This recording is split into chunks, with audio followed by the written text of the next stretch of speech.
Punjabi radio USA ਤੇ ਤੁਸੀਂ ਜੁੜੇ ਹੋਏ ਹੋ ਸਾਰੇ ਤੇ ਮੈਂ ਹਾਂ ਪ੍ਰਵੀਨ ਸ਼ਰਮਾ। ਪੰਜਾਬੀ ਰੇਡੀਓ ਯੂਐਸਏ ਦੇ ਫੇਸਬੁੱਕ ਪੇਜ ਤੇ ਨਾਲੋਂ ਨਾਲ YouTube ਚੈਨਲ ਤੇ ਤੁਸੀਂ ਇਸ ਰਿਪੋਰਟ ਨੂੰ ਦੇਖ ਰਹੇ ਹੋਵੋਗੇ। ਜੇਕਰ ਹਾਲੇ ਤੱਕ ਚੈਨਲ ਨੂੰ ਸਬਸਕ੍ਰਾਈਬ ਨਹੀਂ ਕੀਤਾ ਤਾਂ ਕਰ ਲਓ। ਪੰਜਾਬੀ ਰੇਡੀਓ ਯੂਐਸਏ ਦੇ ਫੇਸਬੁੱਕ ਪੇਜ ਨੂੰ ਵੀ ਲਾਈਕ ਕਰਕੇ ਤੁਸੀਂ ਹੋਰ ਵੀਡੀਓ ਵੀ ਆਪਣੇ ਮੋਬਾਈਲ ਤੇ ਪ੍ਰਾਪਤ ਕਰ ਸਕਦੇ ਹੋ।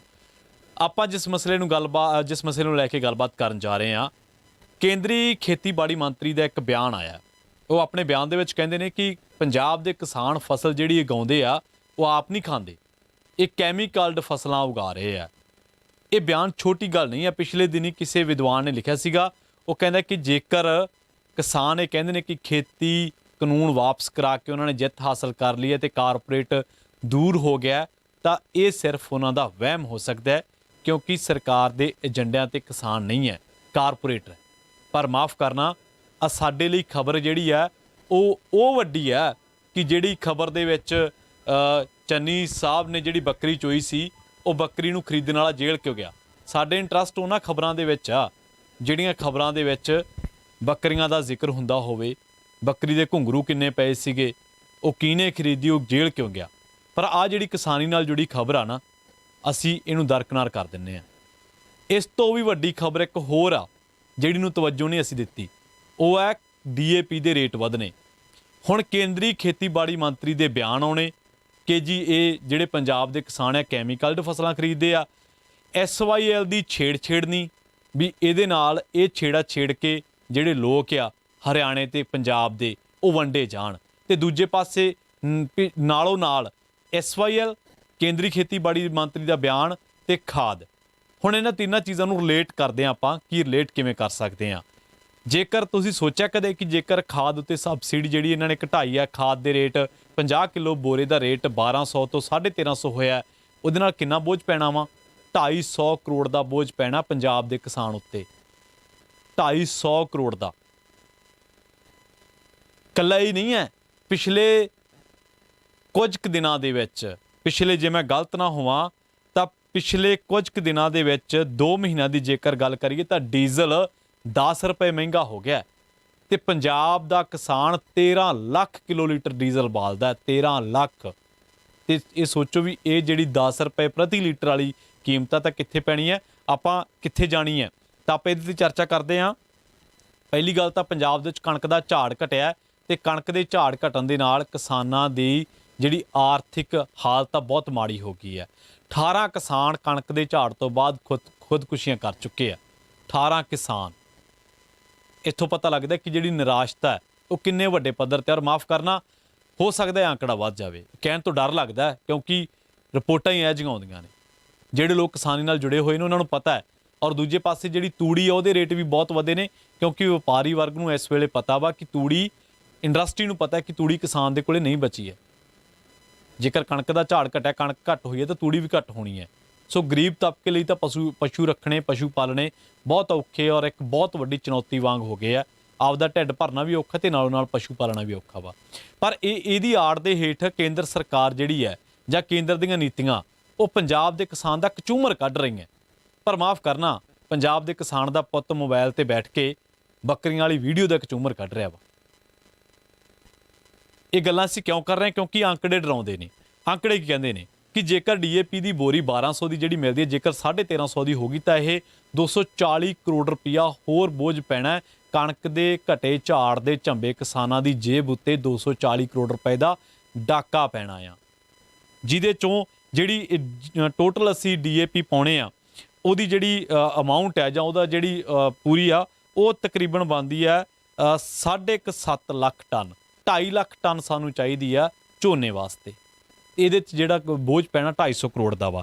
ਦੂਜੀ ਇਹ ਹੈ ਕਿ ਅਸਲ ਦੇ ਵਿੱਚ ਜਿਹੜੀ ਆ ਡੀਜ਼ਲ ਪੈਟਰੋਲ ਜਿਹੜਾ ਵਧਿਆ ਵਾ, ਇਹਦੇ ਨਾਲ ਜਿਹੜੇ ਪੰਜਾਬ ਦੇ ਕਿਸਾਨ ਦੀ ਜੇਬ ਉੱਤੇ ਬੋਝ ਪੈਣਾ ਵਾ ਉਹ ਵੱਖਰਾ, ਉਹ ਅੰਦਾਜ਼ਨ ਨਹੀਂ ਹੈ। ਤਾਂ ਤੁਸੀਂ ਜੋੜ ਕੇ ਦੇਖ ਲਓ ਕਿ ਹਾਲੇ ਸਾਉਣੀ ਸ਼ੁਰੂ ਨਹੀਂ ਹੋਈ। ਔਰ ਐਨਕੀ ਜਿਹੜੀਆਂ ਖਰੀਦ ਹੋਈ ਹੈ ਕਣਕ ਦੀ ਉਹ ਪ੍ਰਾਈਵੇਟ ਖਰੀਦ ਹੋਈ ਹੈ, ਸਰਕਾਰੀ ਖਰੀਦ ਘੱਟ ਹੋਈ ਹੈ।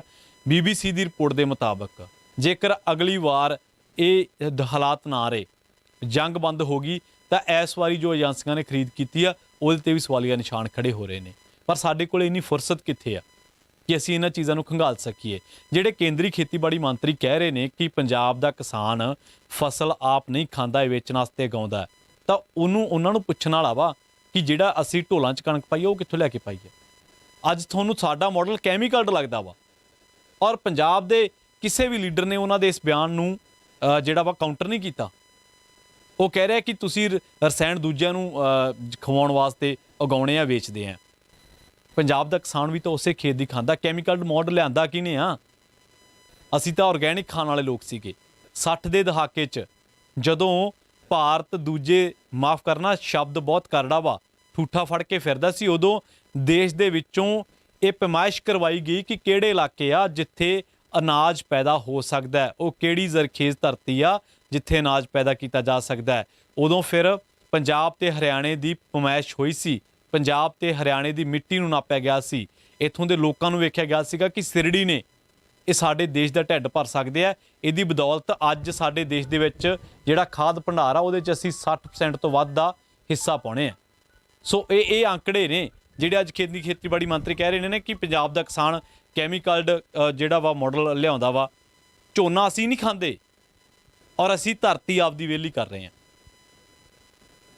ਝੋਨਾ ਅਸੀਂ ਨਹੀਂ ਖਾਂਦੇ, ਝੋਨਾ ਯੂਪੀ ਬਿਹਾਰ ਦੇ ਵਿੱਚ ਆਉਂਦਾ ਵਾ। ਉਹ ਜਿਹੜੋ ਕਿਸੇ ਵੀ ਫੂਡ ਦੀ ਕਿੱਲਤ ਪੈਦਾ ਹੁੰਦੀ ਹੈ, ਕਾਲ ਪੈਦਾ ਹੁੰਦਾ, ਤਾਂ ਉਹਦੇ ਵਾਸਤੇ ਸਟੋਰੇਜ ਕੀਤੀ ਜਾਂਦੀ ਹੈ। ਉਹ ਭਾਰਤ ਸਰਕਾਰ ਦਾ ਕੰਮ ਆ, ਉਹਦੀ ਖਾਤਰ ਅਸੀਂ ਉਗਾਉਣੇ ਆ। ਦੂਜੀ ਗੱਲ ਇਹ ਹੈ ਕਿ ਤੁਸੀਂ ਹਰੀ ਕ੍ਰਾਂਤੀ ਮਾਡਲ ਲਿਆ ਕੇ ਪੰਜਾਬ ਦੀ ਮਿੱਟੀ ਖਤਮ ਕੀਤੀ, ਕਿਉਂਕਿ ਉਹਦੇ ਨਾਲ ਤੁਸੀਂ ਉਸੇ ਮਿੱਟੀ ਦੇ ਵਿੱਚ ਜਦੋਂ ਅਸੀਂ ਰੇਹਾਂ ਸਪਰੇਆਂ ਪੈਸਟ ਪਾਉਣ ਲੱਗ ਪਏ ਤਾਂ ਉਸ ਪੈਸਟ ਦੇ ਨਾਲ ਕੀ ਹੋਇਆ ਕਿ ਸਾਡੀ ਧਰਤੀ ਦੇ ਵਿੱਚੋਂ ਕਾਲਾ ਪੀਲੀਆ ਕੈਂਸਰ ਹੋ ਗਿਆ, ਬਲੱਡ ਸ਼ੂਗਰ, ਪਤਾ ਨਹੀਂ ਕੀ ਕੁਛ। ਤੇ ਉਸੇ ਮਾਡਲ ਨੇ ਨਾਲ ਤੁਸੀਂ ਜਿਹੜਾ ਵਾ ਸਾਡੇ ਕਿਸਾਨਾਂ ਨੂੰ ਇੱਕ ਵੱਜਵੀਂ ਆਮਦਨ ਤੇ ਲਾ ਕੇ ਸਾਡੀ ਆਰਗੈਨਿਕ ਚੀਜ਼ ਜਿਹੜੀ ਸਾਡੀ ਕੁਦਰਤੀ ਸ਼ਕਤੀ ਉਹਨੂੰ ਖਤਮ ਕਰਕੇ ਉਹਨੂੰ ਹੀ ਤੁਸੀਂ ਕਹਿਣਾ ਕਿ ਹੁਣ ਤੁਹਾਨੂੰ ਮੁੱਲ ਨਹੀਂ ਮਿਲਦਾ ਵਾ। ਇਹ ਗਦਾਰੀ ਆ ਪੰਜਾਬ ਦੇ ਕਿਸਾਨ ਦੇ ਨਾਲ। ਔਰ ਕਿਸੇ ਵੀ ਕੁਝ ਚੰਦ ਲੋਕਾਂ ਨੂੰ ਛੱਡ ਕੇ, ਕੁਝ ਚੰਦ ਖੇਤੀਬਾੜੀ ਮਾਹਰਾਂ ਨੂੰ ਛੱਡ ਕੇ ਕਿ ਇਹਨਾਂ ਚੀਜ਼ਾਂ ਨੂੰ ਕਿਸੇ ਨੇ ਕੋਟ ਹੀ ਨਹੀਂ ਕੀਤਾ। ਅਸੀਂ ਉਲਝੇ ਪਏ ਹਾਂ ਕਿ ਬਈ ਫਲਾਂ ਜਿਹੜੇ ਮੰਤਰੀ ਆ ਉਹਨਾਂ ਨੇ ਆਹ ਬਿਆਨ ਦਿੱਤਾ ਵਾ, ਜਾਖੜ ਦਾ ਕੀ ਬਣਨਾ ਵਾ, ਉਹ ਫਲਾਣੇ ਦਾ ਕੀ ਬਣਨਾ। ਅਸੀਂ ਇਹਨਾਂ ਚੀਜ਼ਾਂ 'ਚ ਉਲਝੇ ਪਏ ਹਾਂ। ਔਰ ਜੇਕਰ ਕਿਸੇ ਗਾਇਕ ਦੀ ਲੜਾਈ ਹੋ ਗਈ ਤੇ ਬਸ ਫਿਰ ਤਾਂ ਸਾਡੀਆਂ ਟਿਕਟੋਕਾਂ, ਸਾਡੀਆਂ ਇੰਸਟਾਗ੍ਰਾਮ, ਸਾਡੀਆਂ ਫੇਸਬੁੱਕ ਐ ਬਿਜ਼ੀ ਹੋ ਜਾਂਦੀਆਂ ਵਾ। ਪਰ ਉਸ ਵਿਦਵਾਨ ਦੇ ਕੋਟ ਮੈਨੂੰ ਲਗਾਤਾਰ ਯਾਦ ਆ ਰਿਹਾ, ਜਿਹੜਾ ਵਿਦਵਾਨ ਕਹਿੰਦਾ ਸੀਗਾ ਕਿ ਖੇਤੀ ਕਾਨੂੰਨਾਂ ਨੂੰ ਰੱਦ ਕਰਾਉਣ ਤੋਂ ਬਾਅਦ ਮਤ ਸੋਚੋ ਕਿ ਸਰਕਾਰ ਰੁਕ ਗਈ ਹੈ। ਸਰਕਾਰ ਰੁਕੀ ਨਹੀਂ ਆ। ਡੈਮ ਸੇਫਟੀ ਬਿੱਲ, ਜੇ ਤੁਹਾਡਾ ਕੋਈ ਨੁਮਾਇੰਦਾ MLA MP ਟੱਕਰੇ, ਉਹਨੂੰ ਪੁੱਛੋ ਕਿ ਸਰ ਜੀ ਆ ਡੈਮ ਸੇਫਟੀ ਬਿੱਲ ਸਮਝਾ ਕੇ ਜਾਇਓ। SYL ਨੂੰ ਰੋਣਿਓ, ਡੈਮ ਸੇਫਟੀ ਬਿੱਲ ਲਿਆ ਕੇ ਅਗਲੇ ਨੇ ਪਾਣੀ ਤੇ ਡਾਕਾ ਮਾਰ ਲਿਆ ਵਾ। ਆ ਕਾਂਗਰਸੀ, ਆ ਅਕਾਲੀ ਰਾਜ ਸਭਾ ਲੋਕ ਸਭਾ 'ਚ ਬੈਠੇ ਸੀ ਜਦੋਂ ਡੈਮ ਸੇਫਟੀ ਬਿੱਲ ਪਾਸ ਹੋਇਆ। ਇਹਨਾਂ ਨੂੰ ਪੁੱਛੋ ਕਿ ਡੈਮ ਸੇਫਟੀ ਬਿੱਲ ਕੀ ਆ।